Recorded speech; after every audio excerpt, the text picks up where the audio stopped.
ખાલા એવણના તરફથી આટલું મોટું દાન અમારા મુખ્તાર મામાના વડે આ સ્કૂલના અંદર મળ્યું. હું આ પ્રસંગને અમારા સમગ્ર ખાનદાન અને કુટુંબના માટે ઇજ્જતનો જરિયો સમજ્યો છું.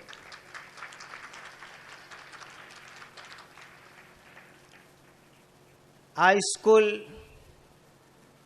ખાસ કરીને છોકરીઓના શિક્ષણના માટે કાયમ કરવામાં આવી છે. તો એ બાબતે એક જ વાત કહીશ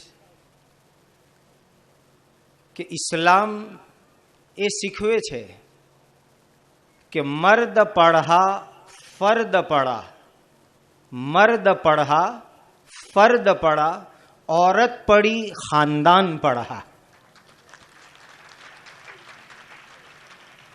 એક મર્દના અંદર, પુરુષના અંદર જો શિક્ષણ હશે તો કદાચ તે તેના જીવન સુધી સીમિત હોઈ શકે.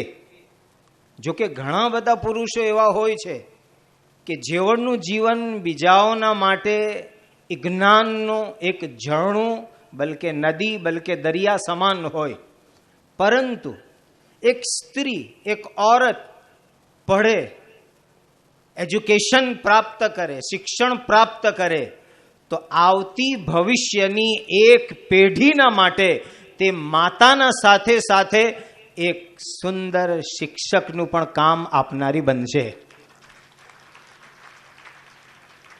એટલા માટે જ કહેવામાં આવ્યું કે મર્દ પढ़ा ફર્દ પढ़ा. ફર્દ કે એક વ્યક્તિને, મર્દ પढ़ा ફર્દ પढ़ा, औरत पढ़ी खानदान पढ़ा.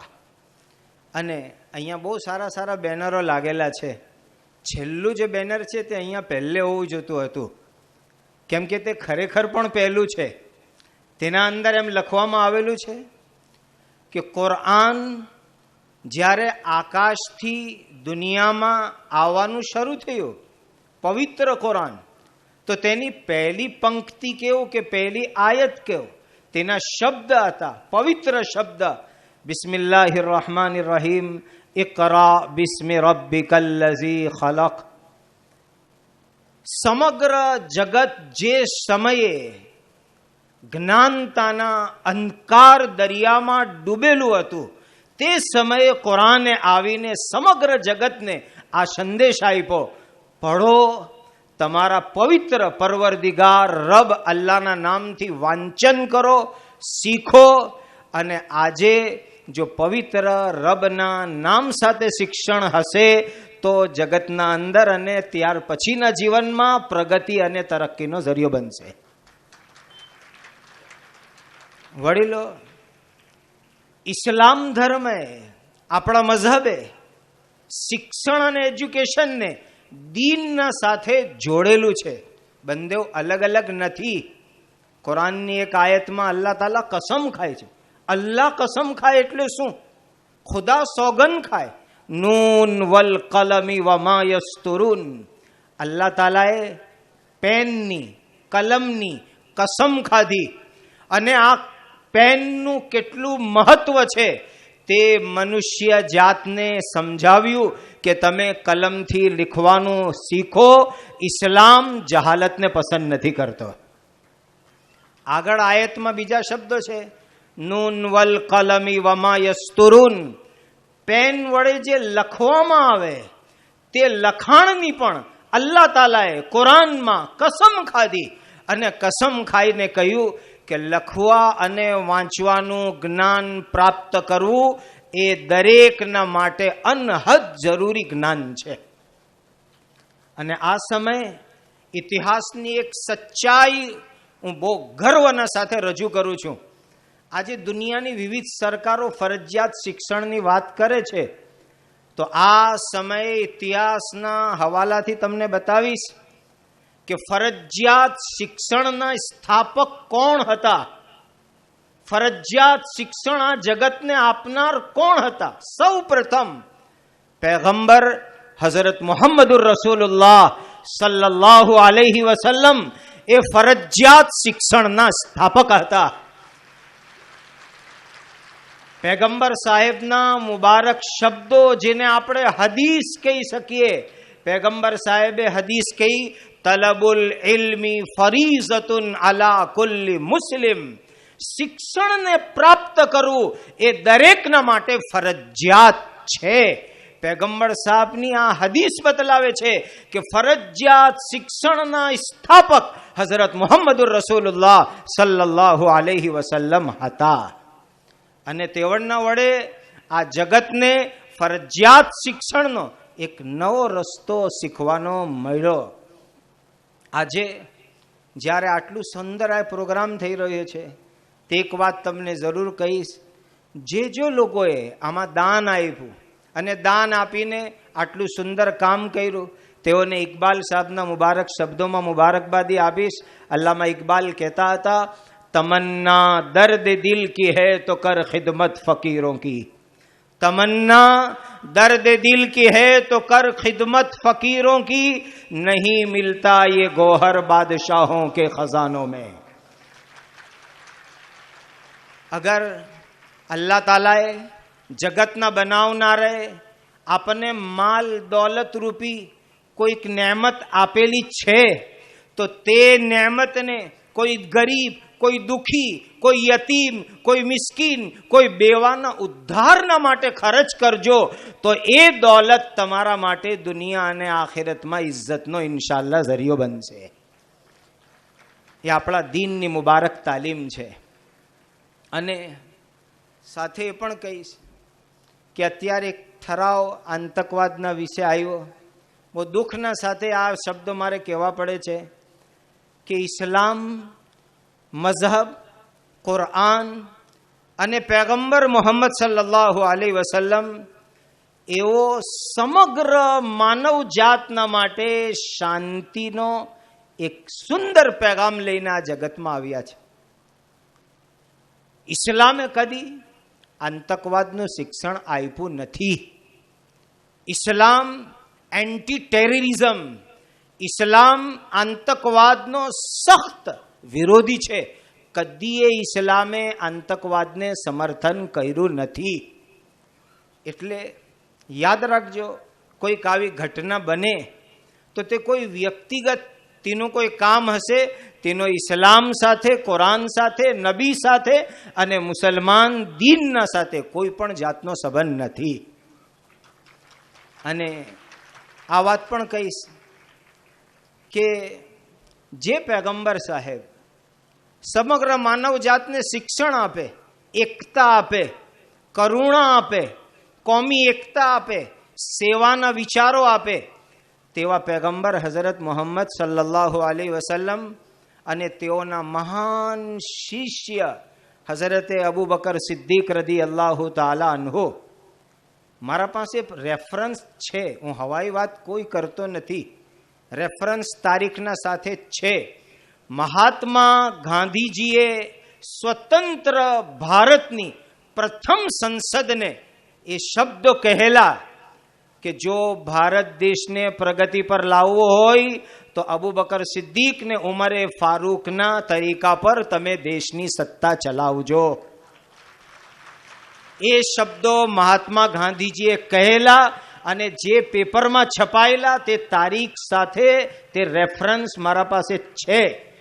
જે મહાન વ્યક્તિ હઝરત મોહમ્મદ સલ્લલ્લાહુ અલૈહિ વસલ્લમ, હઝરત અબુ બકર સિદ્દીક, હઝરતે ઉમરે ફારૂક એવી મહાન વ્યક્તિઓ ઉપર કોઈ માણસ કીચડ અને કાદવ ઉછાળે અને તેને આપણે બધા સાંભળા કરીએ અને તેના વિશે આપણા મોઢાથી બે શબ્દો બી નહીં નીકળે, તો આપણી માનવતા અને આપણો ધર્મ ક્યાં ચાલ્યો જાય એનો બી મને બહુ દુઃખ છે. અને એ દુઃખ હું તમારા સમક્ષ રજૂ કરું છું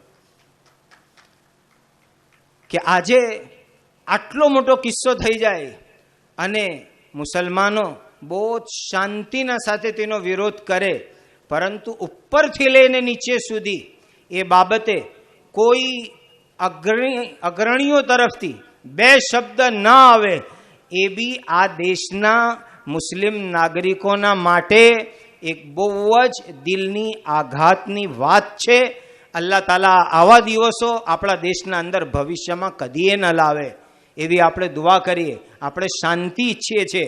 અત્યારે અમારા સ્વાગતમાં આ એક બહુ સરસ ફૂલદાની આપી, તો આ ફૂલદાનીની વાત રજૂ કરીને હું મારી વાત પૂરી કરીશ. આટલી સુંદર ફૂલદાની છે. કોઈ લાલ ફૂલ છે, કોઈ સફેદ છે, કોઈ પીળું છે, કોઈ ગુલાબી છે. આટલી સુંદર જે આ ફૂલદાની છે એની ખૂબસૂરતી એના ઉપર છે કે દરેકે દરેક ફૂલ ખીલેલું હોય તો જ આ ફૂલદાની સારી દેખાય. જો આમાં એક પણ ફૂલ કરમાઈ ગયેલું હોય તો અમારા આટલા સારા મેનેજમેન્ટના જવાબદારો, માનનીય અમારા ગોરાભાઈ હોય કે આખી કમિટી હોય, એ લોકો બધાની નામોશી આવે કે તમે મહેમાનોને આવા કરમાઈ ગયેલા ફૂલોવાળી ફૂલદાની આપી. એક ફૂલ પણ કરમાઈ ગયેલું હોય તો આ ફૂલદાનીની ખૂબસૂરતી દરેકે દરેક ફૂલ ખેલેલા હોય એના અંદર જ છે. એક પણ ફૂલ કરમાયેલું હશે તો આ ફૂલદાની કરમાયેલી અને ખરાબ દેખાશે. બસ એ જ વાત મારે આજના દેશના સત્તા પક્ષના ઉપર બેઠેલા લોકોને કેવી છે કે આ દેશ, ભારત દેશ એક ફૂલદાની જેવો છે અને એના અંદર રહેનારી દરેક કોમો એના ફૂલના સમાન છે. અગર કોઈ પણ કોમને પહેલેથી નક્કી કરેલા પ્રોગ્રામ હેઠળ કે પ્રોગ્રામ વગર અગર એને પાછળ રાખવામાં આવે, એને ખીલવા દેવામાં ન આવે, એની પ્રગતિ ન કરવા દેવામાં આવે તો સમગ્ર જગતમાં મારા ભારત દેશની આ ફૂલદાની બદનામ થઈ જશે અને એની છબી ખરાબ થશે. એટલે સમગ્ર જગતમાં ભારતની ઇજ્જત એના અંદર જ છે કે સમગ્ર જાતિઓને અને ધર્મના રહેનારા લોકોને પ્રગતિ કરવા દેવામાં આવે અને તેઓને દરેક પ્રમાણનો સહકાર આપવામાં આવે. ઇકબાલ સાહેબનું ગીત તો સાંભળ્યું, સારે જહાં સે અચ્છા હિન્દુસ્તાન હમારા. એ ત્યારે જ હશે જ્યારે દરેક કોમો પ્રગતિના ઉપર હશે, ત્યારે જ કહી શકીશું સારે જહાં સે અચ્છા હિન્દુસ્તાન હમારા. અને આ છેલ્લા શબ્દો અલ્લાહ પર યકીનના સાથે, અલ્લાહ પર યકીનના સાથે જો આવતા 10 વર્ષના અંદર ભારત દેશમાં એક પણ કોમી ફસાદ ન થાય તો આવતા 11મા વર્ષે આપણો ભારત દેશ દુનિયાની મહાસત્તા હોય. એ મને મારા અલ્લાહ પર યકીન છે. માત્ર 10 વર્ષ એક પણ કોમી ફસાદ નહીં થાય તો 11મું વર્ષ ભારત દેશ દુનિયાની મહાસત્તા હોય. મારા આ શબ્દોના સાથે હું બધાને મુબારકબાદી આપું છું. ખૂબ ખૂબ મુબારકબાદી, ખૂબ ખૂબ આભાર. વાખિરુ દાવાના અનિલ હમ્દુલિલ્લાહિ રબ્બિલ આલમીન. જઝાકલ્લાહ. ખૂબ સરસ માર્મિક હૃદયસ્પર્શી વાતો મુફ્તી સાહેબે રજૂ કરી. હવે આ સમારંભના ઉદ્ઘાટક એવા ડૉક્ટર ગંગોત સાહેબને હું નમ્ર વિનંતી કરીશ કે આજના પ્રસંગને અનુરૂપ ટૂંકમાં ઉદ્બોધન કરે.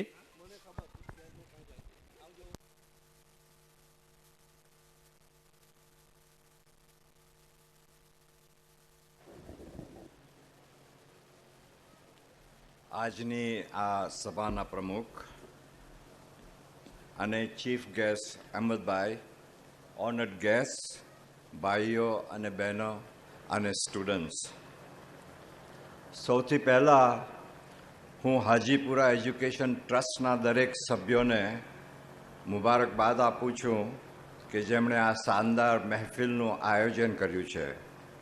આ મહેફિલ શાનદાર એટલા માટે છે કે આ દિવસ મૌલાના અબુલ કલામ આઝાદ ગર્લ્સ સ્કૂલની આગાઝનો દિવસ છે. કોઈ એક વ્યક્તિની કે કોમની કે દેશની તરક્કી માટે શિક્ષણ મોટો પાયો છે, મુખ્ય પાયો છે. જે વ્યક્તિ કે કોમ શિક્ષિત હોય તે જ આઝાદ રહી શકે છે અને આબાદ બની શકે છે. આપ જાણો છો કે એશિયા અને આફ્રિકાના ઘણા દેશોના લોકો અશિક્ષિત હોવાને કારણે વેસ્ટર્ન દેશોની આર્થિક ગુલામી ભોગવી રહ્યા છે. ઇસ્લામે દીની અને દુનિયાવી શિક્ષણમાં ભેદ પાડ્યા નથી. જે શિક્ષણથી વ્યક્તિનું કે પ્રજાનું, કોમનું ભલું થાય એ શિક્ષણ લેવાનો ઇસ્લામ અનુરોધ કરે છે. બલકે દરેક ભાઈઓ અને બહેનોને એ માટે ફરજ પાડે છે. જે પરિવારની દીકરીઓ શિક્ષિત હશે તે પરિવારના સંતાનો પણ શિક્ષિત થશે અને કુટુંબને, કોમને કે દેશને આગળ વધારશે. આ સ્કૂલનું નામ મૌલાના અબુલ કલામ આઝાદ આપ્યું તે બહુ જ યોગ્ય છે. મૌલાના અબુલ કલામ આઝાદનો જન્મ સાઉદી અરેબિયામાં થયેલો, પરંતુ અને એ ઇન્ડિયાના સૌથી પ્રથમ એજ્યુકેશન મિનિસ્ટર હતા. એ ઉપરાંત તેઓ ખાસ કરીને સેક્યુલર એજ્યુકેશન અને ગર્લ્સ એજ્યુકેશનના બહુ જ મોટા હિમાયતી હતા. ઇસ્લામે ગર્લ્સને દરેક જાતનું ફ્રીડમ આપ્યું છે. You can be whatever you want to be. તમે સાનિયા મિર્ઝા બની શકો છો, તમે સોનિયા ગાંધી બની શકો છો.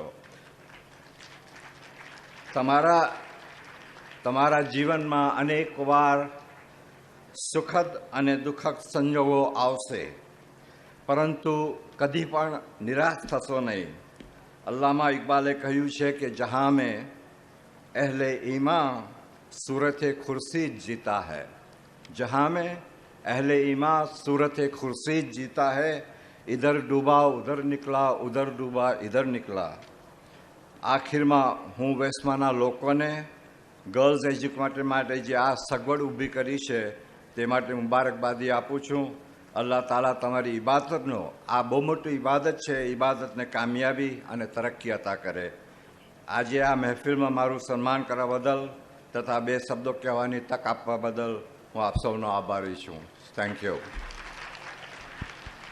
ખૂબ ખૂબ આભાર ગંગોત સાહેબ. હવે આપણે એક સુંદર પ્રણાલિકાને અંજામ તરફ લઈ જવાનો પ્રયત્ન કરીએ છીએ. તમારી નજર સમક્ષ એક ખૂબ સુંદર બિલ્ડિંગ ઊભી થઈ છે. એને આટલી સરસ કલાકાર જેવી રચના કરવામાં જેમનો સિંહ ફાળો છે તેવા આર્કિટેક્ટ અને એન્જિનિયર સાહેબોને આપણે સન્માનિત કરવા તરફ જઈ રહ્યા છે.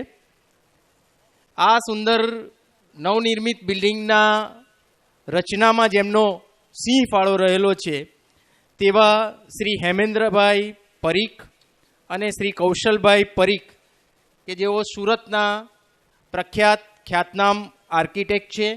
તેમને હું મંચ પર આવવા માટે વિનંતી કરીશ અને મહાનુભાવો દ્વારા એમને સન્માનવામાં આવશે. આપણે તાળીઓથી વધાવીએ છીએ. હા, એમની સાથે સ્ટ્રક્ચરલ એન્જિનિયર સુરતના જગદીશભાઈ જલગ, એમને પણ હું વિનંતી કરીશ કે તેઓ પણ મંચ પર ઉપસ્થિત થાય. એક એક ઈંટની મૂકી અને ખૂબ સુંદર આ તમારી સમક્ષ નવનિર્મિત બિલ્ડિંગ બનાવવામાં આવ્યું છે. એમાં એમનો ખૂબ ફાળો રહેલો છે. આપણે એમની કદર કરીએ છીએ, આપણે એમની સરાહના કરીએ છીએ. એમનું જે કૌશલ્ય છે એ કૌશલ્ય માટે આપણે એમને અભિનંદન પાઠવીએ છીએ. પુષ્પગુચ્છ દ્વારા મહાનુભાવો એમને સન્માનિત કરે છે. ખૂબ ખૂબ અભિનંદન.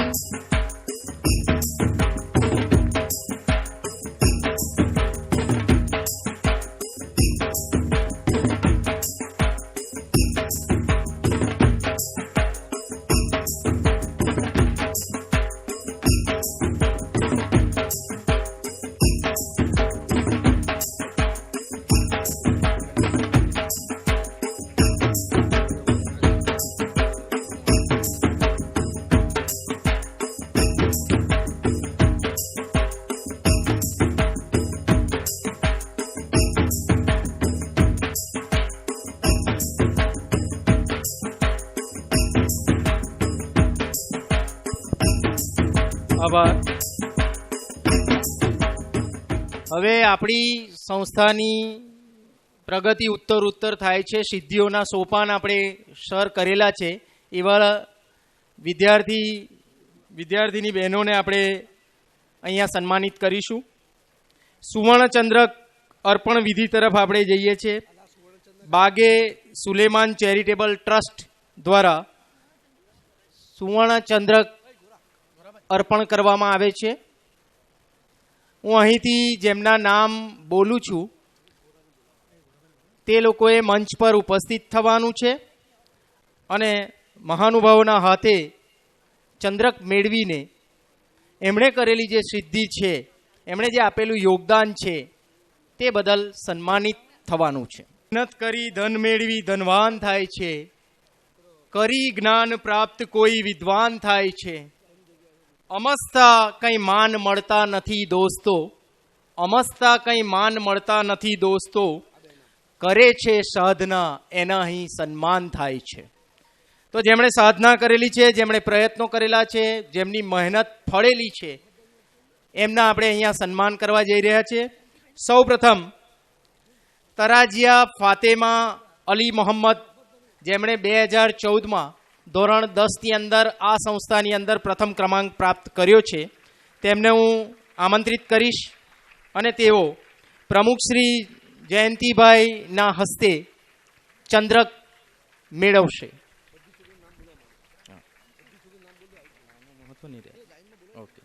ત્યાર પછી માયત શહુદા શૌકત અલી, ધોરણ 12 આર્ટ્સ વિભાગ 2014, તેમને વિનંતી કરીશ કે તેઓ મંચ પર ઉપસ્થિત થાય અને અહમદભાઈ પટેલ સાહેબના હસ્તે ચંદ્રક મેળવશે. ત્યાર પછી સાચા બરીરા મોહમ્મદ, ધોરણ 12 કોમર્સ વિભાગ, શાળામાં પ્રથમ આવે છે 2014માં.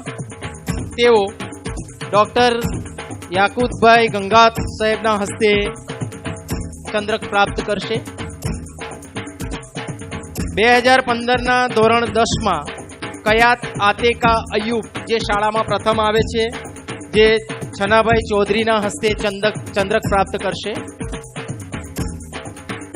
કૂટવાલા અશ્મા ગુલામ, ધોરણ 10 2015માં પ્રથમ ક્રમે આવે છે, તો તેમને પણ ચંદ્રક એનાયત કરવામાં આવે છે જાવેદભાઈના હસ્તે. સૈયદ તંજીમ બશીરભાઈ, ધોરણ 12 આર્ટ્સ, એમને મુખ્તારભાઈના હસ્તે ચંદ્રક એનાયત કરવામાં આવશે. અને હજાત સુફેરા મોહમ્મદ અહમદ, ધોરણ 12 કોમર્સ વિભાગ 2015, તેઓ અરશદભાઈના હસ્તે ચંદ્રક પ્રાપ્ત કરશે. તમામને આપણે ખૂબ ખૂબ અભિનંદન આપીએ છીએ. આ બાલિકાઓની સિદ્ધિ અનન્ય છે. નારી તું નારાયણી સાચા અર્થની અંદર આ બહેનોએ સાર્થક કરીને બતાવ્યું છે.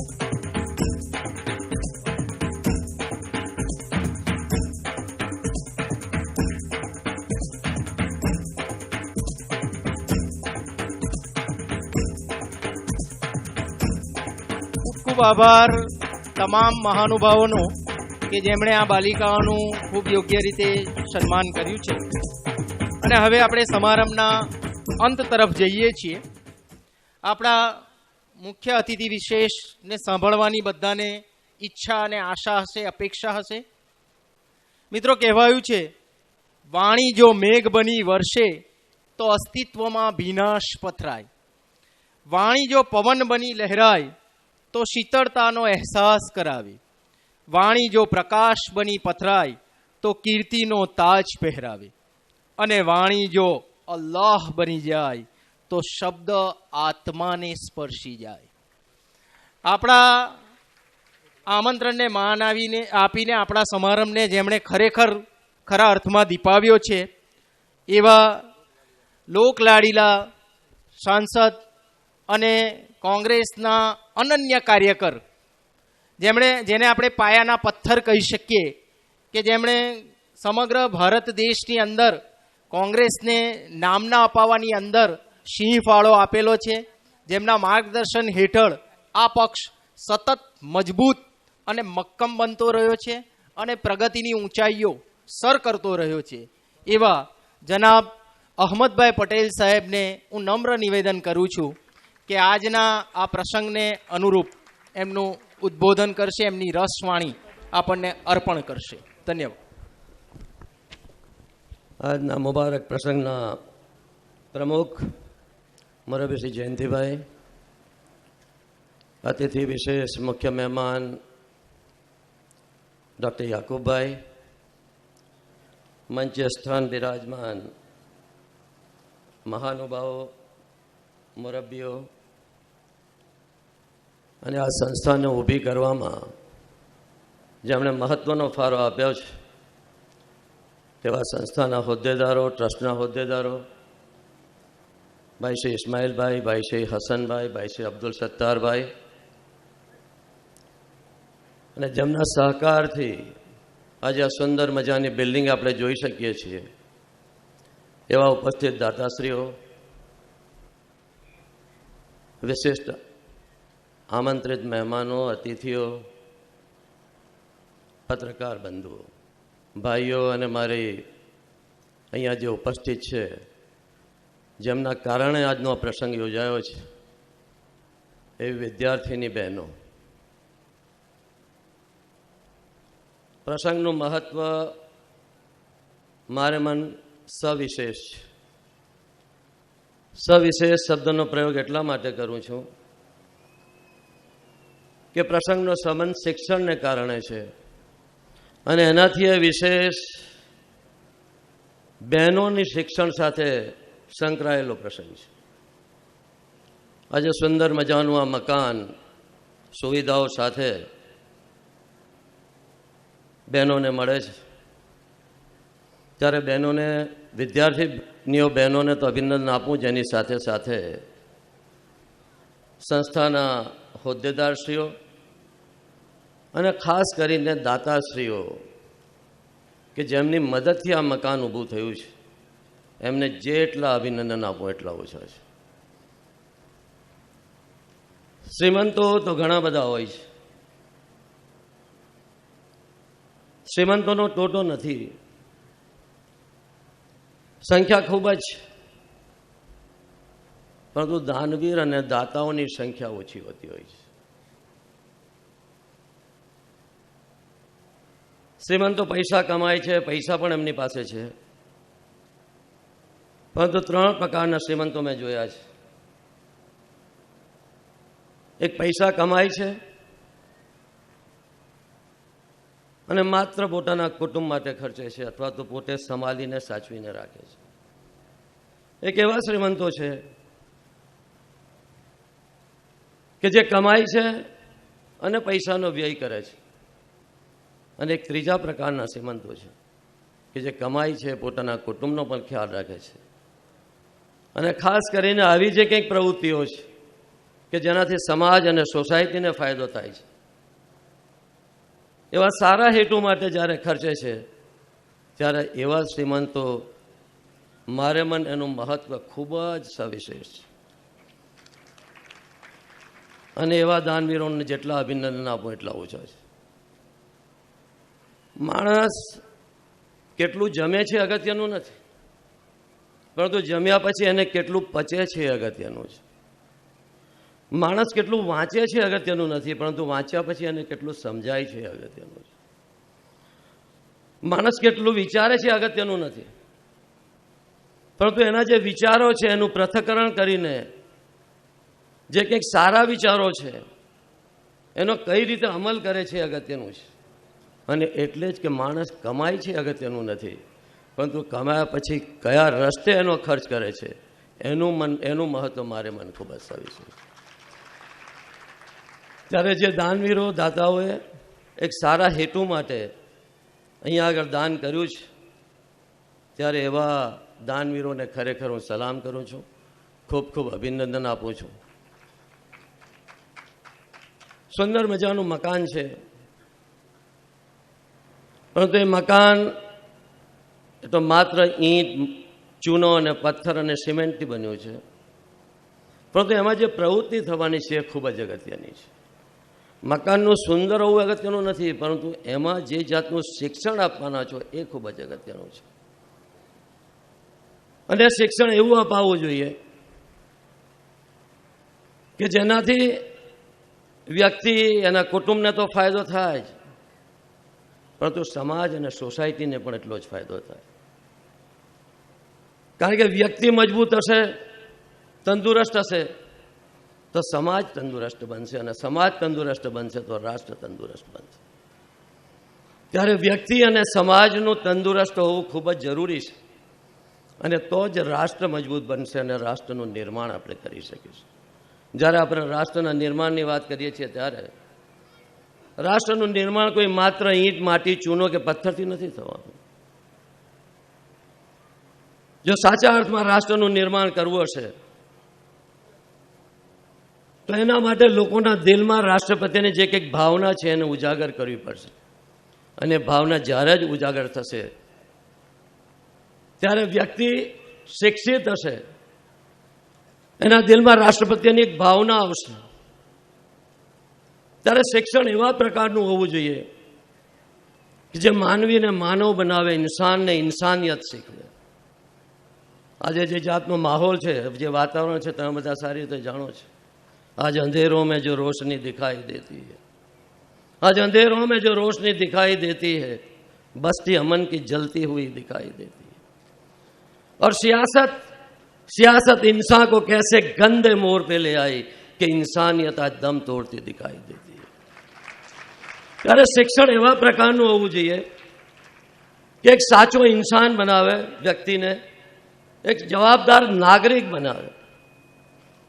મુફ્તી સાહેબ વાત કરતા હતા,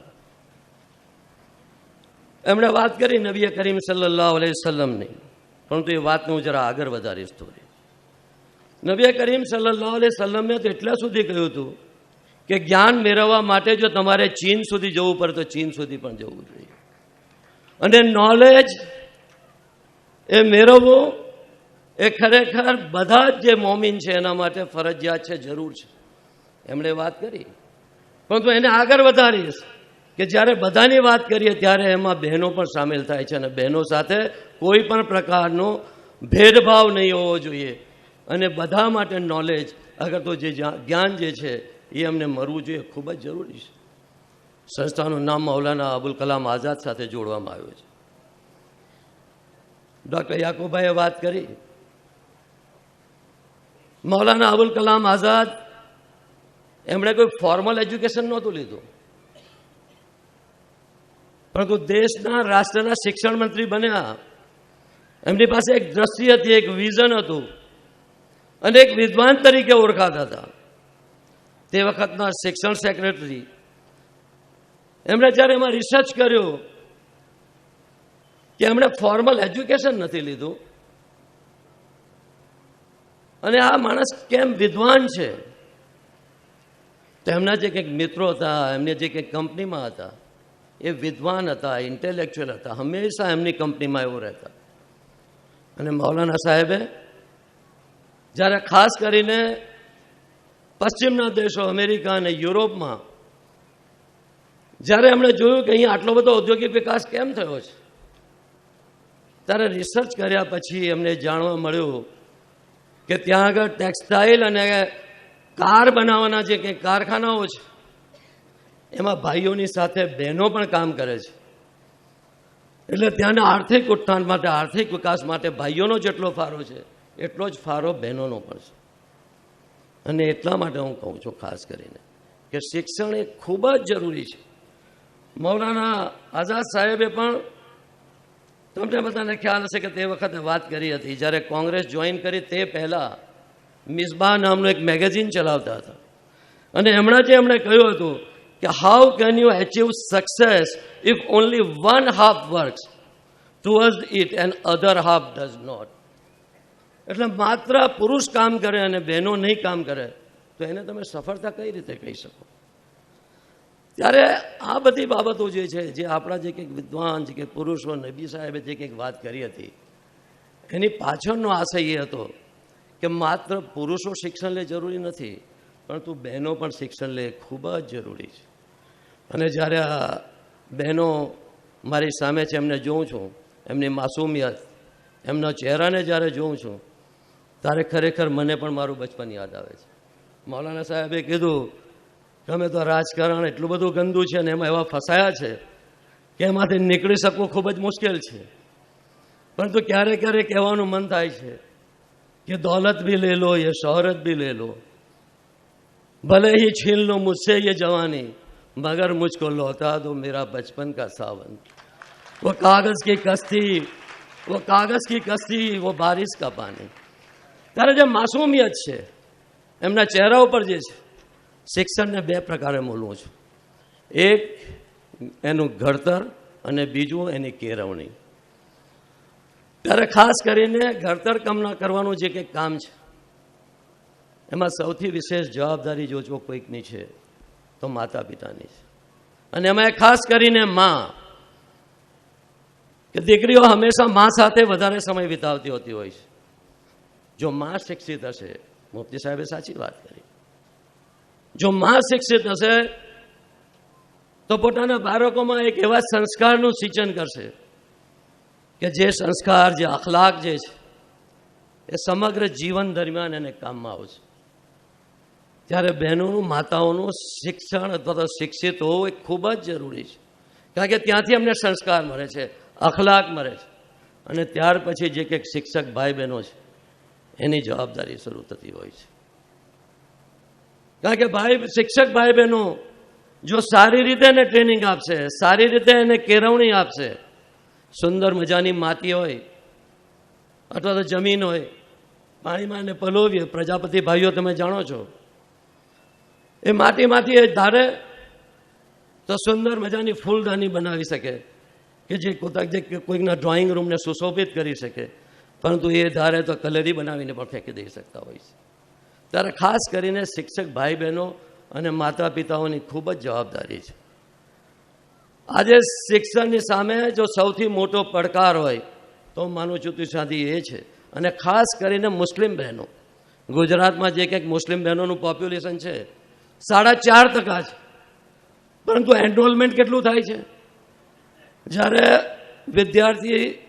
વિદ્યાર્થીનીઓ પોતાની જાતને નોંધાવવા જાય છે, એનરોલમેન્ટની જ્યારે વાત કરીએ ત્યારે એ માત્ર 3.3% હોય છે.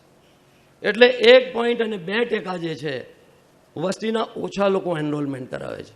અને એના કરતાં પણ વિશેષ ગંભીર બાબત એ છે કે 6થા ધોરણ પછી જે કંઈક ડ્રોપ આઉટ થાય છે, જે સ્કૂલ છોડીને જતા રહે છે, ત્યારે ડ્રોપ આઉટનું જે કંઈક ટકા છે અથવા તો રેશિયો છે, ગુજરાતમાં ખાસ કરીને મુસ્લિમ બહેનોમાં 18% છે. ત્યારે ડ્રોપ આઉટ પ્રમાણ કઈ રીતે ઓછું કરી શકાય અને એનરોલમેન્ટ કઈ રીતે વધારી શકાય એ ખૂબ જ જરૂરી છે. અને એ જો કરવું હશે તો માતા પિતાઓએ ખૂબ જ જાગૃત રહેવું પડશે. અને તો જ હું માનું છું ત્યાં સુધી એ કરી શકાશે. સાથે સાથે એક વાત એ પણ હું કરવા માગું છું કે જ્યારે આપણે શિક્ષણની વાત કરીએ ત્યારે વિદ્યાર્થી ભાઈ બહેનોમાં ટેલેન્ટ જે છે તેને કહી શકાય એ સુષુપ્ત અવસ્થામાં પડેલું છે. ત્યારે સુષુપ્ત અવસ્થામાં પડેલા એના ટેલેન્ટને જાગૃત કરી અને એને કઈ રીતે વિકસાવી શકાય એ જવાબદારી પણ શિક્ષક ભાઈ બહેનોની અને માતા પિતાઓની છે. એ જો ધ્યાન આપશે તો એનામાં એક શક્તિ એવી છે જે છુપાયેલી શક્તિ છે. અને ડૉક્ટર સાહેબ વાત કરતા હતા કાલે આમાંથી આઝાદીની લડાઈમાં જે લોકોએ, જે બહેનોએ ભાગ લીધો હતો, પછી ઝાંસીની રાણી લક્ષ્મીબાઈ હશે કે હલિયાબેન હશે, અને ખાસ કરીને હમણાં તમે વાંચ્યું હશે કે જે માલમમાં પાકિસ્તાનની એક ભાઈ ઓર્થોડોક્સી સામે લડીને બહેનોના શિક્ષણ માટે આજે એને એક નોબેલ પ્રાઇઝ મળ્યું છે, શાંતિ માટે, શિક્ષણ માટે. ત્યારે શક્ય છે કે આમાંથી કોઈ બહેન કે જેને આપણે કેળવ્યું હતું એ પણ બની શકે એમ છે. ત્યારે એનીમાં જે સુષુપ્ત અવસ્થામાં જે શક્તિ પડી છે એ ટેલેન્ટને ધંધોરવાની જરૂર છે અને જાગૃત કરવાની જરૂરિયાત છે. અને બીજી એક વાત ખાસ કરીને હું જે કંઈ કરવા માગું છું એ વાત કરવા માગું છું કે 12મું ધોરણ પાસ કર્યા પછી એને કઈ લાઈન લેવી. હાર્વર્ડ યુનિવર્સિટીનો એક સર્વે એમ કહે છે સાઉથ એશિયાનો કે 12મું ધોરણ પાસ કર્યા પછી એણે કઈ લાઈન લેવી એના માટે એના જે કંઈક સગા સંબંધીઓ, મા બાપ અથવા તો મિત્રોની સલાહ લેતા હોય છે અને એ પ્રમાણે આગળ ચાલતા હોય છે. ત્યારે ઘણી વખત એવું બનતું હોય છે કે કોઈકે કાપડની દુકાન શરૂ કરવી હોય અને એને એમ કહીએ કે તું લાકડાની દુકાન શરૂ કર, તો કાપડમાં લક્કડ કેટલી વખત આવી જતું હોય છે. ત્યારે ખાસ કરીને હું જે વાત કરવા માગું છું એ છે કે કેરિયર કાઉન્સિલિંગ જે છે એ ખૂબ જ અગત્યનું છે. અહીંયા વાપીમાં મા ફાઉન્ડેશન ચાલે છે, અમારે ત્યાં HMP ફાઉન્ડેશન ચાલે છે. ત્યારે એમાં કેરિયર કાઉન્સિલ દ્વારા ખાસ કરીને પર્સનાલિટી ટેસ્ટ અને એપેલેટ ટેસ્ટ જે કંઈ છે એ દ્વારા નક્કી કરી શકાય કે બાળકની શામાં રુચિ છે, એનો ઇન્ટરેસ્ટ શામાં છે.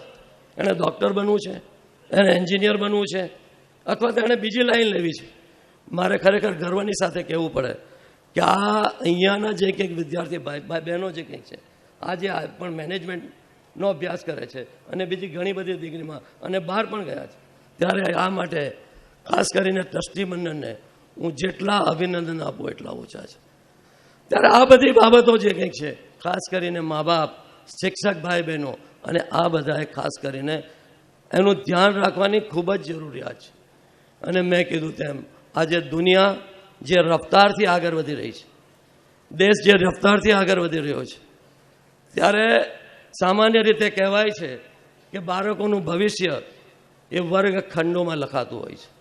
પરંતુ ના, વર્ગખંડોની બહાર જે કંઈક બારી છે એમાંથી પણ એક દુનિયા તરફ નજર કરવાની જરૂર છે, એના તરફ ડોક્યું કરવાની જરૂર છે કે બીજા દેશોમાં શું થઈ રહ્યું છે, બીજા પ્રદેશોમાં શું થઈ રહ્યું છે.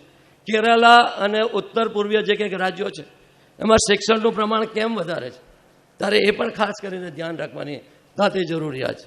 કારણ કે સંસારના ઘટનાક્રમ ઉપર જો તમે નજર નાખશો તો તમને સમજાશે કે વર્તમાન અને ભૂતકાળ ભલે પશ્ચિમનો હશે, પરંતુ આવનારી કાલ જે કંઈ છે એ પૂર્વની છે. અને પૂર્વની વાત કરું છું ત્યારે મારો ઇશારો ભારત, જાપાન અને ચાઇના તરફ છે. આપણે જે કંઈક સ્પર્ધા થવાની છે એ ચાઇના અને જાપાન જેવા દેશો સાથે થવાની છે. ત્યારે એક કોમ્પિટિશન કરવી હશે તો ખાસ કરીને આપણા વિદ્યાર્થી ભાઈ બહેનોમાં શિક્ષણનું હોવું ખૂબ જ જરૂરી છે. અને એક જવાબદાર નાગરિક બને કે જે રાષ્ટ્રના નિર્માણમાં પોતાની શક્તિ ખર્ચી શકે. મુફ્તી સાહેબ સાચી વાત કરતા. જ્યારે આપણે રાષ્ટ્ર નિર્માણની વાત કરીએ ત્યારે એ કોઈક હિન્દુસ્તાનનો કે ભારતનો ભૌગોલિક નકશો નહીં, પરંતુ આ દેશમાં રહેતા લોકોની દિલોની એકતા. જ્યારે દિલોની એકતા થશે ત્યારે ભારત એક મજબૂત અને તાકાતવર રાષ્ટ્ર કહી શકાશે.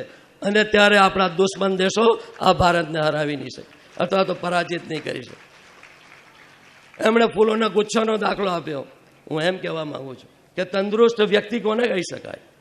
તંદુરસ્ત વ્યક્તિ તેને કહી શકાય કે એના શરીરમાં મસ્તિષ્ક એટલે કે મગજથી લઈને છેવાડાની જે આંગળી છે ત્યાં સુધી જો લોહીનું પરિભ્રમણ થતું હોય, જે કંઈક આપણું જો લોહી છે એનું પરિવહન થતું હોય, પરિક્રમા થતી હોય, એકાદ હિસ્સો પણ જો એમાં લોહીનું પરિભ્રમણ નહીં થાય તો એમાં કદાચ લકવો મળી જાય, એ અપાહિત થાય. ત્યારે આ દેશમાં રહેનારા જે કંઈક લોકો છે, કોઈ પણ કોમના હશે, કોઈ પણ જાતિના હશે, હિન્દુ, મુસ્લિમ, શીખ, ઈસાઈ, આર્થિક રીતે પછાત હશે, કોઈ પણ જાતિના હશે, ત્યારે એકાદ વર્ગમાં શરીરમાં પણ જો કદાચ એકાદ અંગમાં લોહીનું પરિભ્રમણ નહીં થાય તો એને આપણે અપાહિજ કહીએ છીએ. અને જો અપાહિજ ઇન્સાન હશે ત્યારે દેશનો એક ભાગ જો અપાહિજ રહી જાય તો એને તંદુરસ્ત રાષ્ટ્ર નહીં કહી શકીએ, એને મજબૂત રાષ્ટ્ર નહીં કહી શકીએ. ત્યારે એ માટે હું ખાસ કરીને કહેવા માગું છું કે મા બહેનો જે કંઈક માતાઓ છે ને શિક્ષક ભાઈ બહેનો છે એની જવાબદારી ખૂબ જ સવિશેષ છે કે જેથી એક વિદ્યાર્થી ભાઈ બહેનને એક જવાબદાર નાગરિક બનાવી શકે અને જે રાષ્ટ્રના નિર્માણમાં, રાષ્ટ્રને મજબૂત કરવામાં પોતાનો હિસ્સો આપી શકે. હંમેશા વ્યક્તિથી સમાજ બનતો હોય છે અને સમાજથી રાષ્ટ્ર બનતું હોતું હોય છે. જો વ્યક્તિ કમજોર હશે તો સોસાયટી કમજોર બનશે, સમાજ કમજોર બનશે અને સમાજ કમજોર બનશે તો રાષ્ટ્ર કમજોર બનશે. ત્યારે એના માટે જો કોઈક આ બીમારીનો કોઈક ઉચ્ચતમ ઉપાય હોય તો હું માનું છું ત્યાં સુધી શિક્ષણ છે, એજ્યુકેશન છે. અને એ પણ એવું શિક્ષણ કે જે શિક્ષણ દ્વારા આપણે એક એવો વ્યક્તિ બનાવીએ કે જેના દિલમાં ઇન્સાનિયત હોય. ત્યારે દુનિયા જે રીતે આગળ વધી રહી છે, ખાસ કરીને સમાજે પણ એની સાથે એમને ધ્યાનમાં રાખીને કોમ્પિટિશન કરવાની જરૂરિયાત છે, એની સાથે હરીફાઈ કરવાની જરૂરિયાત છે. નહીં તો પાછળ રહી જઈશું આપણે. ન ઉन्हें નિશાને કદમ મિલે જો રાહ ન અપની બદલ સકા, વહી કાર વહાં સે બિછડ ગયા જો કદમ મિલા કે ચલ ન સકા. ત્યારે દુનિયાની સાથે, રાષ્ટ્રની સાથે, રાષ્ટ્રના પ્રવાહ સાથે કદમથી કદમ મિલાવીને ચાલવાની તાતે જરૂરિયાત છે. અને એના માટે જો કોઈક મહત્ત્વની બાબત છે તો એ શિક્ષણ છે અને એજ્યુકેશન છે. આ સંસ્થાના જે કંઈક હોદ્દેદારો છે એમની કોઠા સૂઝને જેટલા અભિનંદન આપવું એટલા ઓછા છે. સંસ્થા ચલાવવી કોઈ આસાન નથી અને એમાંથી ગ્રાન્ટ નહીં મેળવવી, વગર ગ્રાન્ટે ફેસિલિટી આપી, એને આવવા જવાની વ્યવસ્થા કરી આપી, એની ફીસ મફત કરવી, એના ડ્રેસ આપવા, યુનિફોર્મ આપવા, એ કોઈ નાની સૂની બાબત નથી. ખાસ કરીને શિક્ષણ સામેના જો કંઈક પડકાર હોય, આજે જે કંઈક એનરોલમેન્ટ ઓછું થાય છે અથવા તો ડ્રોપ આઉટ છે, એના મુખ્ય 3 કારણો છે. એક તો ડોમેસ્ટિક પ્રેશર, ઘરનું એટલું બધું દબાણ હોતું હોય છે, કેટલીક વખત રૂઢિચુસ્તતા, ઓર્થોડોક્સ, બહેનોને ભણાવવી નહીં, અથવા તો કેમ કે બહેનોને ઘરમાં કામ કરવાનું છે દીકરીઓને, એટલામાં તો એને સ્કૂલે નથી મોકલવી. અને બીજું ખાસ કરીને ઇન્ફ્રાસ્ટ્રક્ચર જેને કહી શકાય, કેટલીક વખત સ્કૂલ દૂર હોતી હોય છે અથવા તો જે કંઈક સ્કૂલ હોય છે એમાં ટોયલેટની સુવિધા નથી હોતી. ત્યારે ઇન્ફ્રાસ્ટ્રક્ચર એ બીજી બાબત છે. અને ત્રીજી બાબત જે એન્વાયરમેન્ટ છે, જ્યારે દીકરીઓને દૂર જવું પડે ત્યારે એની સેફટીનો સવાલ ઊભો થતો હોય છે. ત્યારે એને કારણે પણ કેટલીક વખતે મા બાપ ગભરાતા હોતા હોય છે. ત્યારે આ 3 બાબતોને ખાસ કરીને, એક તો ડોમેસ્ટિક પ્રેશર હશે, એમાં જાગૃતિ લાવવા માટે શિક્ષક ભાઈ બહેનો અને સંસ્થાના જે કંઈક હોદ્દેદારો છે એમણે પ્રયત્નો કરવા જોઈએ. કોઈ ઘેર જઈને આપણે પૂછીએ કે તમે તમારી દીકરીને કેમ સ્કૂલે નથી મોકલતા. આજે 550 જેટલી દીકરીઓ અહીંયા છે. ખરેખર મારે એમ કહેવું જોઈએ કે ગર્વથી મારી છાતી ફૂલી જાય છે. અને આવી અનેક જો સંસ્થાઓ થાય તો બહેનોને કેટલું શિક્ષણ આપી શકાય. ત્યારે આ બધા પાસાઓને, આ બધી બાબતોને ધ્યાનમાં રાખીને જો સંસ્થા કામ કરશે, અને કરે છે, ખરેખર ખૂબ જ અભિનંદનની બાબત છે અથવા તો ખૂબ જ પ્રશંસનીય બાબત છે. એ માટે ટ્રસ્ટના હોદ્દેદારશ્રીઓને અને જે દાનવીરોએ મહેનત આપી છે એમને જેટલા અભિનંદન આપો એટલા ઓછા છે. અત્યારે જ હું ઇસ્માઇલભાઈને પૂછતો હતો કે સંસદ સભ્યની ગ્રાન્ટમાંથી કંઈ પૈસા આપી શકાય કે કેમ. એમણે કીધું ચોક્કસપણે આપી શકાશે, જે ગ્રાન્ટ નથી લેતી એમને પણ. ત્યારે તેવા સંજોગોમાં ખાસ કરીને અહીંયા ઉપસ્થિત થયો છું ત્યારે સંસદ સભ્યની મારી જે ગ્રાન્ટ છે તેમાંથી 10 લાખ રૂપિયા હું આ સંસ્થા માટે મારી ગ્રાન્ટમાંથી હું આપીશ. ત્યારે એ વાતની સાથે જ આજે આ પ્રસંગે મને યાદ કરીને અહીંયા બોલાવ્યો. મેં શરૂઆતમાં જ કીધું તેમ ખૂબ જ મુબારક પ્રસંગ અને ખૂબ જ જેને કહી શકાય હેતુસભર આજનો આ પ્રસંગ છે. ત્યારે આ પ્રસંગે ઉપસ્થિત રહેતા ખરેખર હું મારી જાતને ભાગ્યશાળી સમજું છું અને ખૂબ જ આનંદની લાગણી વ્યક્ત કરું છું. અને હોદ્દેદારશ્રીઓએ મને યાદ કરીને બોલાવ્યો તે બદલ તે બધાનો જેટલો અભિનંદન આપું, જેટલો આભાર માનું એટલો ઓછો છે. જય હિન્દ, ખુદા હાફિઝ. આભાર, આભાર, આભાર. ખૂબ સરસ પ્રસંગને અનુરૂપ ઉમદા વ્યક્તિત્વનું દર્શન કરાવનારું ઉચ્ચ કોટીનું વક્તવ્ય આપની સમક્ષ રજૂ થયું. સાથે સાથે સંસ્થાને આગળ દીપાવવા માટે સંસદ સભ્ય ફંડમાંથી 10 લાખ રૂપિયાનું દાન પણ અર્પણ કરવામાં આવ્યું. આ તમામ બાબતોને સંસ્થા આવકારે છે અને એમનો આભાર માને છે.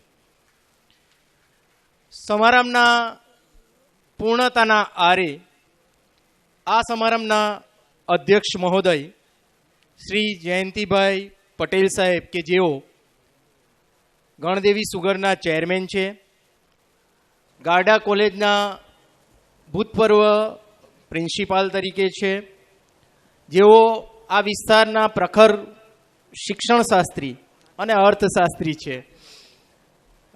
કદાચ બોલવા બેસું તો સાંત થઈ જાય, એમને આપણે સાંભળીશું.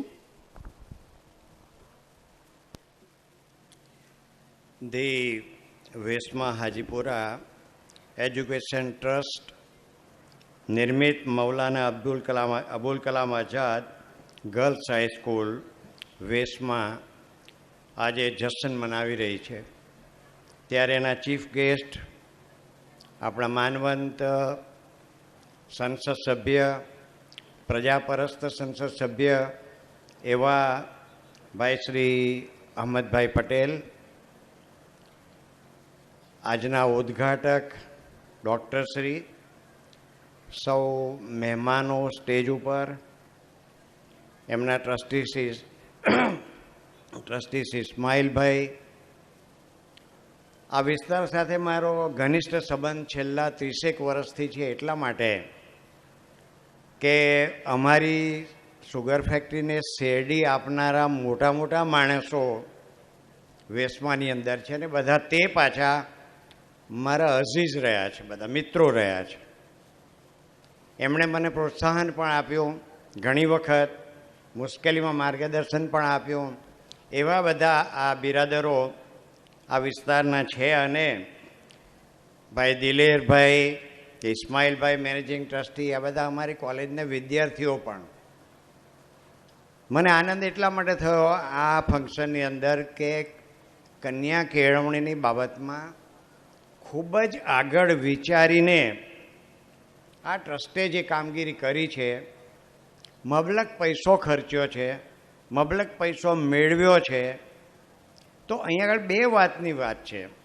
પહેલી વાત તો દાતાઓ એમને મળે. દાતાઓ કોને મળે તે હું પછી કહીશ, પણ દાતાઓ એમને મળ્યા.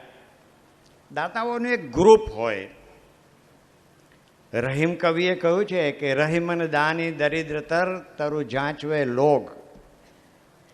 દાતાઓનો એક સ્વભાવ ઉમદા હોય છે. એમ કે છે કે દાની માણસનો સ્વભાવ દાન આપવાનો જ છે.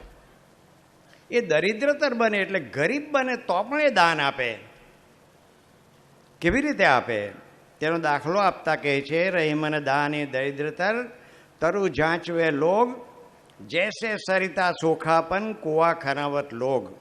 નદી આખી જિંદગી પર પાણી આપે છે, પણ ક્વચિત સુકાઈ જાય તો એના પેટમાં ખાડો કરીને પણ તમને પાણી આપે. તમે ખાડો કરો તો પણ પાણી આપે. આ દાતાઓનો પરિવાર છે, દાતાઓનો સ્વભાવ છે. અને આદ્ય ગુરુ શંકરાચાર્ય તો એમ કહેલું છે કે તમને આ પૃથ્વી ઉપર કોઈ દાની સ્વભાવનો માણસ સકોરું લઈને ભીખ માગતો નહીં જોવા મળે. કોઈ દાની છે કે જે ભિખારી ભીખ માગવા નીકળ્યો છે. ઇવન છેલ્લે કર્ણએ પોતાનો દાંત પણ આપી દીધેલો સોનાનો.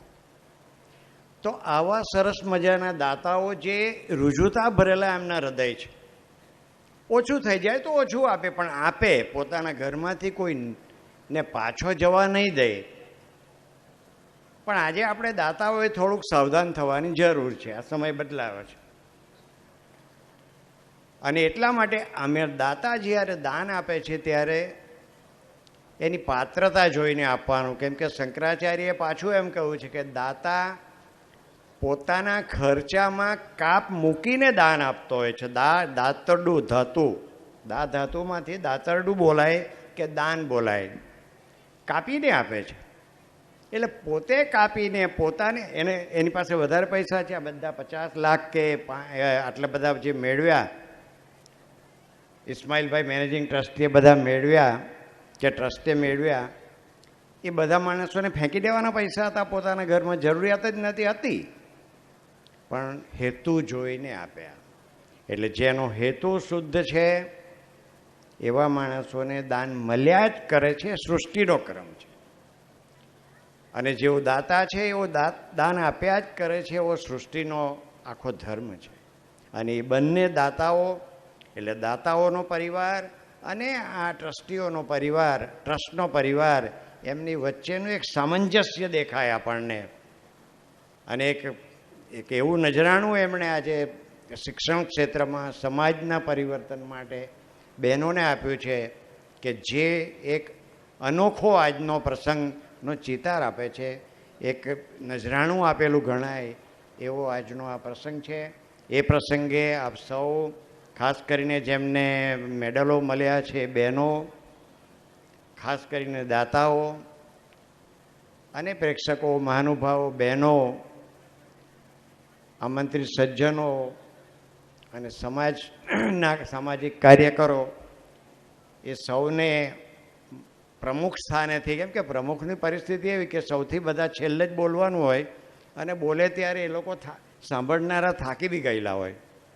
પણ આપણે ત્યાંના સમારંભોમાં પ્રમુખે છેલ્લે બોલવાનું અને બોલે તે વખતે બધા થાકી ગયેલા હોય, ક્યાં ભૂખ્યા થયેલા હોય. ક્ષુધાતુરા નામના રુચિના વેળા ભૂખ્યા થયેલા માણસોને જાજો ઉપદેશ નહીં અપાય, એમ મારી ફરજ સમજીને આજે મારી નિશ્રામાં આ ગોઠવ્યું અને મને આમંત્રણ આપ્યું. મારા તરફની પ્રીત, ફેક્ટરી તરફની પ્રીત, એ બધું ને હું એમ સમજીને ગણદેવી સુગર ફેક્ટરી જ્યારે પણ કંઈ ચેરિટી કંઈ દાન આપવાનું વિચારશે, કેમ કે આજ તો એવું થયું કે અમે ખેડૂતો પાસે 2 રૂપિયા ટને દાન લેતા હતા કે શેરડીનો ભાવ 102, એમાંથી 2 કાપી લઈએ અને બાકી એ 2 રૂપિયામાંથી ભેગું થયેલું ભંડોળ દાનમાં આપતા. પણ હવે ઇન્કમટેક્સના ખાતાના નિયમ પ્રમાણે it is not a business income, એટલે એના ઉપર 30% ટેક્સ લાગે. એટલે અમે છેલ્લા 5 વર્ષથી એ લેવાનું જ બંધ કરેલું. પણ એમ છતાં મેં કહ્યું ને, દાની દરિદ્રતર થાય તો પણ એ કાંઈ ને કાંઈ આપશે. અને ગણદેવી સુગર ફેક્ટરી આપ સૌની કામધેનું છે, તે કાંઈ ને કાંઈ આ સંસ્થાને જરૂરથી મદદ કરશે એવી હું લાગણી વ્યક્ત કરીને આપ સૌએ મને સાંભળ્યો. અને ટ્રસ્ટીઓએ છેક 25 કિલોમીટર દૂર આવીને મને પ્રમુખ સ્થાન આપ્યું અને આપ સૌને મળવાનું થયું તે બદલ, અને ખાસ કરીને અહમદભાઈ સાથે અમારો ઇન્ડસ્ટ્રીયલ પ્રોબ્લેમની બાબતમાં બહુ વખત મળવાનું થાય. આજે જરાક બેસીને વાત કરાય અમારાથી થોડી ઘણી, પણ કે આપણે લાંબા વખતથી બેઠેલા હતા એટલે અમે લોકોએ પણ એમની સાનિધ્ય એન્જોય કર્યું.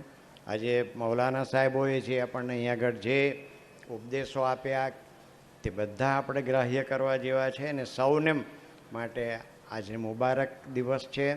આપ સૌને ફરીથી મુબારકબાદી આપીને ટ્રસ્ટીઓનો આભાર માનીને વિરમું છું. જય હિન્દ. ધન્યવાદ. સંસ્કૃતમાં કહેવાયું છે, હસ્તસ્ય ભૂષણમ દાનમ સત્યમ કંઠસ્ય ભૂષણમ સ્ત્રોતસ્ય ભૂષણમ શાસ્ત્રમ ભૂષણેહિ કિમ પ્રયોજનમ. હાથનું ઘરેણું દાન છે. અને એમણે સાચા અર્થની અંદર એને ચરિતાર્થ કર્યું છે અને વાયદો કર્યો છે કે સંસ્થાને એમનાથી બનતું યોગદાન અને દાન જરૂર અર્પણ કરશે. સંસ્થા વતી આપણે એમનો ખૂબ ખૂબ આભાર માનીએ છીએ.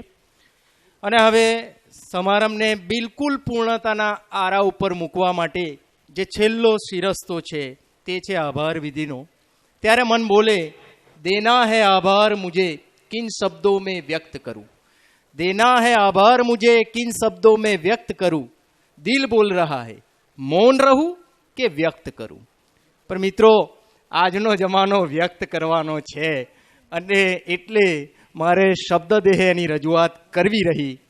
તમામ મહાનુભાવો કે જે ધ વેશમાં હાજીપુરા એજ્યુકેશન ટ્રસ્ટ સંચાલિત મૌલાના અબુલ કલામ આઝાદ ગર્લ્સ હાઈસ્કૂલના આ ઓપનિંગ સેરેમનીની અંદર ઉપસ્થિત થયા, એ તમામનો આપણે હૃદયપૂર્વક ઉરના ઊંડાણેથી લાગણીની ભીનાશ સાથેનો આભાર વ્યક્ત કરીએ છીએ.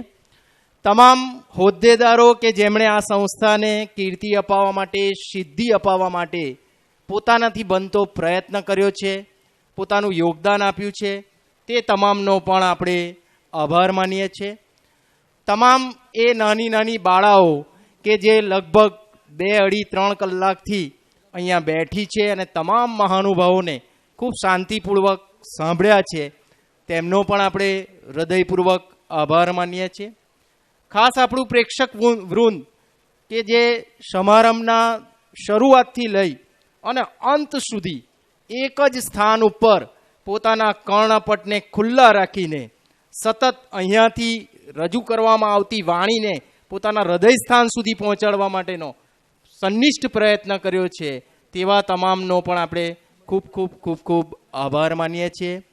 કોઈ સમય ઓછો છે અને સાહેબે કહ્યું તેમ કે શુદ્ધ તૃપ્તિ માટે બધાને ઈચ્છાઓ થઈ ગઈ હશે, દરેકના પેટ કોઈને કોઈ પોકાર કરી રહ્યા હશે. આપણે એ દિશામાં લઈ જવા છે, તો એટલા માટે આ સમારંભને આપણે અંતિમ સ્થાન ઉપર પહોંચાડીએ છીએ. અહીંયા આપણે એને અંત કરીએ છીએ. ને તમામ માટે એક વાત કહીને હું સફી વોરા ઉદ્ઘોષક વિરમીશ, મિટા દે અપની હસ્તી કો અગર કુછ મર્તબા ચાહીએ, मिटा दे अपनी हस्ती को अगर कुछ मर्तबा चाहिए कि दाना खाक में मिलके गुले गुलजार होता है, दाना खाक में मिलके गुले गुलजार होता है. અંતમાં સંસ્થા દ્વારા તમામને ભોજન માટેનું ભાવભીનું આમંત્રણ છે. તમામ મહેમાનો નિમંત્રિતો આમંત્રિતોને વિનંતી છે કે ભોજન કક્ષ પૂર્વ તરફ આવેલો છે, તો એ તરફ પ્રસ્થાન કરશો, ક્ષુધા તૃપ્તિ કરશો અને ત્યાર પછી જ આપ સર્વ ખૂબ સફળતા અને સલામતી સાથે તમારા સ્થાન પાસે પહોંચી જાઓ એવી અમે અલ્લાહથી દુઆ કરીએ છીએ. અંતિમ ભાગમાં કહીશ કે અમેરિકાની સંસ્કૃતિ છે ગુડ બાયની, અમેરિકાની સંસ્કૃતિ છે ગુડ બાયની, પણ ભારત અને ગુજરાતની સંસ્કૃતિ છે આવજોની. એટલે એકવાર કહું છું, આવજો આવજો આવજો આવજો.